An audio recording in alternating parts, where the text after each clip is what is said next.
Studying is not something everyone enjoys. Some may enjoy it while others might consider it as a boring task without any interest, and most people do it as an obligation on them. Now, we continuously hear people sleep while studying, or we might have experienced feeling sleepy while studying, especially during exams when we have lots to study and limited time. Okay, yeah, it happens to most of us on here. This is when sleep comes to knock you out, and at this point, sleep feels so sweet. It's something that you can't even ignore at this point, and most of you can agree with me.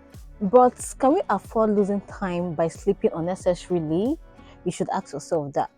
The question that might be running through your mind is, what can we do? What can I do? What has to be done to avoid this? Here are a few things to do to avoid sleeping while studying. Don't sit for studying immediately after lunch. Most people do this. During this time, our stomach is full, our stomach is stocked up with food, and the process of digestion causes a temporary shortage of blood oxygen to the brain. This then results to you feeling drowsy. So you should avoid heavy meals if you really want to study, if you're preparing for an exam and you really need to study and not to skip any notes. But you can also take a nap in the afternoon if needed. You may also know that sleepiness can be associated with the place to study or the position you take to study. Now let's talk about the place. It should be well lit so it doesn't give you the feeling of being drowsy and start to invite sleep. Many students also tend to lie on the bed while studying, and eventually they start feeling sleepy. Yeah, you might say that is okay, but here is what happens to your brain. Your brain already knows that the bed is a place for you to sleep. So when you tend to lie on the bed, eventually your brain begins to invite sleep and you doze off.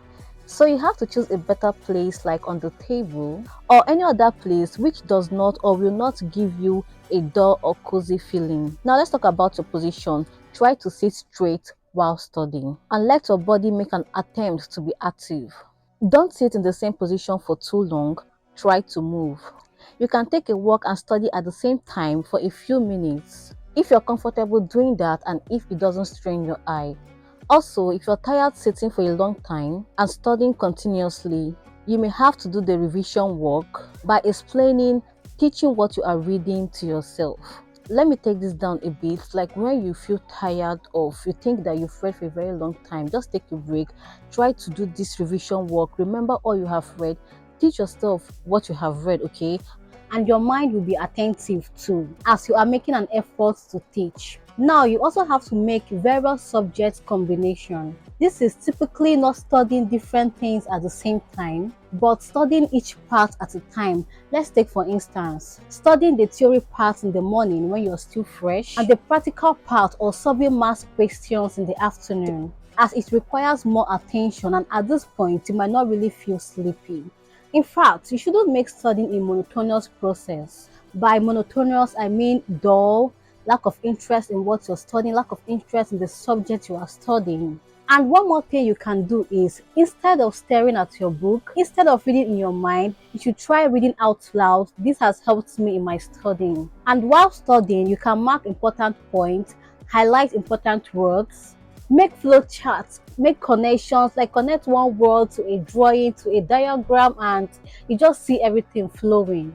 And at this point, your mind and body are making equal efforts. And this particular technique could also help you remember answers to your exams during your exams, and you should apply this. You can also keep a bottle of water close by to drink. Drinking water and keeping yourself hydrated is very important.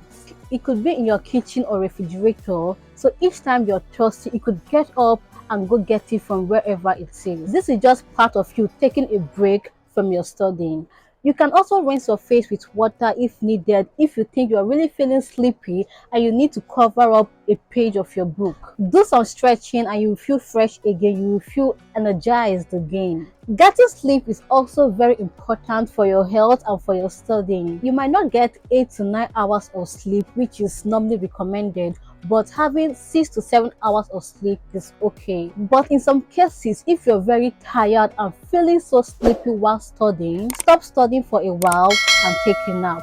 Your mind and body needs that rest. And by the time you wake up, you will feel all fresh. You will notice that you're feeling refreshed again. And another thing we as students don't really do is Keeping a consistent wake-up time. Keeping a consistent wake-up time helps your biological clock flow with the time, and eventually you see that each day you wake up at a particular time to study. You should also avoid any kind of distraction while studying. Anything at all that will pull your mind from what you are studying at the moment. You also need to motivate yourself, because if you don't, who will? Remind yourself of the targets you want to achieve. Remind yourself of those events, of those achievements you want. And on completing that, you will want to reward yourself. You rewarding yourself could be doing what you love to do, your hobby, cooking, taking a walk. If you're a content creator, you could make videos as I am. Of everything I have said, be confident in yourself, be mentally and physically attentive, stay healthy and fit. This would help in your studying process and knock out sleep each time it comes while you're studying, each time it comes when it's time for you to study. I hope these tips were helpful to you. Share with your friends who are students, because it will definitely help them also. Some of these tips might be working for you and not work for another. So you have to choose the tip which suits you well and works for you. Click the red subscribe button, like this video. You'll be helping this video algorithm, and turn on your post notification bell.